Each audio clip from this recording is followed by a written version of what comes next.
The final few minutes before you settle in to relax can shape the next few months of your dog's trust. In that small window, most owners accidentally turn an ordinary nap into a long-term safety concern. Minutes before you sit down, your dog must decide where surprises are least likely to happen. You notice it because it feels personal. Your dog used to curl up by your feet, and now you find your dog in the hallway, behind a chair, or in another room. You think you are giving space, but your dog does not understand independence. Your dog reads distance as risk management. The nervous system picks a nap spot the same way you pick a seat in a crowded place. You scan for exits, noise patterns, and who might bump into you. Veterinary behaviorists often point out that stress shows up as changes in normal routines, including where a dog chooses to rest. You can hack this system by treating the new distance like data, not defiance. Imagine you changed one tiny thing, like a new alert sound or a new walking path through the room. By the time your dog startles twice in the same spot, your dog redraws the resting map. Once you see it as a safety test, you can audit what you accidentally taught your dog to avoid. To fix distance, you start with what your dog hears and what your dog predicts. Minutes before you sit down, your dog must predict what your body will do. If your movements feel random, your dog chooses a nap zone with fewer variables. Here are 3 hidden triggers you normalize without noticing. First, sudden human movement near the bed. You stand up fast. You step over your dog. You drop a remote, a water bottle, a shoe. You think you are just living, but your dog does not understand your intention. Your dog only learns that this patch of floor produces jolts. Second, household sound spikes. Your phone chirps. The television jumps in volume. The kitchen clatters like a cymbal solo you did not buy tickets for. Even a vacuum parked nearby can become a visual warning sign that noise might happen. Third, unpredictable touch while resting. You pet to soothe. You hug. You slide your dog over to make room.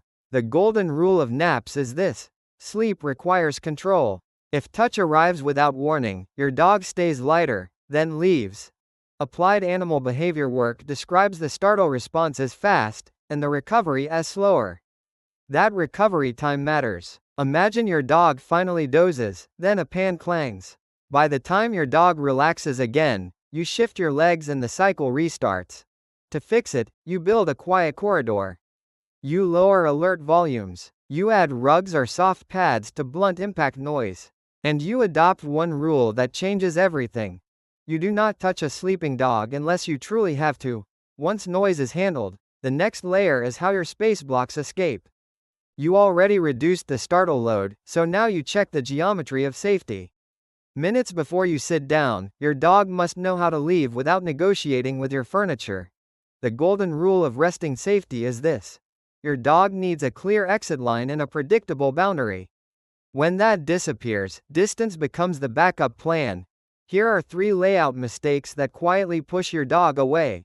First, bed placement that creates a dead end. You tuck the bed under a desk. You wedge it between the couch and the coffee table. You place it against a wall where you constantly pass. You think you are making a cozy nook, but the dog reads it as a trap with one door. Second, traffic lanes that cut through the resting spot. You pace during calls. Kids zigzag. Another pet cruises through like it owns the hallway. Your dog does not assume everyone will step carefully. Your dog assumes someone will eventually not. Third, forced relocation patterns. You ask your dog to move again and again. You close doors. You block paths with baskets or laundry. The space stops feeling like a choice and starts feeling like a temporary permission slip. Behavior research on stress often comes back to one theme: agency lowers stress. Choice is not a luxury for your dog. It is a safety signal. Picture your dog choosing your side, then getting stepped around 5 times, then getting moved once. By the time your dog predicts interruption, your dog chooses the hallway because the hallway has options. To fix it, you move the bed to a corner with 2 escape routes, even if one route is just open floor. You create a visual boundary with a mat, a low gate, or smarter furniture spacing. And you schedule a protected nap window where nobody crosses that lane. After noise and layout, the next hidden driver is scent and social pressure. Now you handle the worries you cannot see, but your dog can. Minutes before you sit down, your dog must decide whether being near you feels calm or complicated. Here are 3 social and scent-based safety worries. First, new or intensified scents near you. You switch detergent. You use strong cleaners. You add perfume, smoke, or essential oils. You think the room smells fresh, but your dog does not experience it as fresh. Your dog experiences it as chemically loud, and the nap zone becomes harder to settle in. Second, resource tension with other pets or people. Another dog guards access to you. Kids hover. A cat sets up ambush routes. Your dog does not want to fight. Your dog chooses distance to avoid the possibility of one. Third, attention pressure. You check on your dog.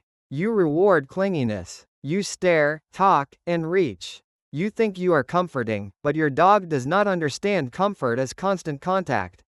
Your dog learns that proximity predicts interruption, not rest. Experts who study canine scent and stress keep repeating the same point. A dog's nose is not a smaller version of yours. It is a different instrument entirely, and it can change how safe a place feels. Imagine your dog approaches, then gets watched, petted, or crowded.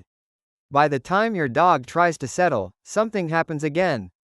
The far corner becomes the only place sleep can happen. To fix it, you switch to unscented products near resting areas. You manage spacing with gates and separate resting stations. And you practice calm ignoring, so being near you becomes safe because nothing happens. Now that you removed the 9 worries, you need a simple routine that restores trust fast. You reduce startle, you restore escape, and you remove social pressure. Now you turn that into a routine your dog can predict. First, you choose one safe nap station near you with 2 exits and low traffic. Minutes before you sit down, your dog must see a clear path out, even if your dog never uses it. Second, you run a quiet hour. Alerts go down. Movement stays slow. You treat your body like part of the environment, not a surprise generator. Third, you add a predictable cue, like the same blanket or mat, and you keep the pre-nap pattern consistent. Water, potty, settle. Fourth, you reinforce distance-neutral behavior. You reward the choice to settle, then you stop interacting so sleep can happen. The nap zone does not perform for you. It recovers. Fifth, you track one metric: how quickly breathing slows and the body loosens near you. Veterinary behaviorists often recommend gradual desensitization built on predictability, not pressure. Imagine 3 sessions where nothing startling happens near that spot. By the time your dog expects calm, your dog returns. You are not losing your dog. You are rebuilding safety signals on purpose. If this changed the way you view your dog's nap routine, do me a favor. Hit the subscribe button. We don't do generic advice here. We rebuild trust by changing the environment your dog's nervous system is actually reacting to. Let me know in the comments which of the 9 worries you think you accidentally created. Until next time, take care.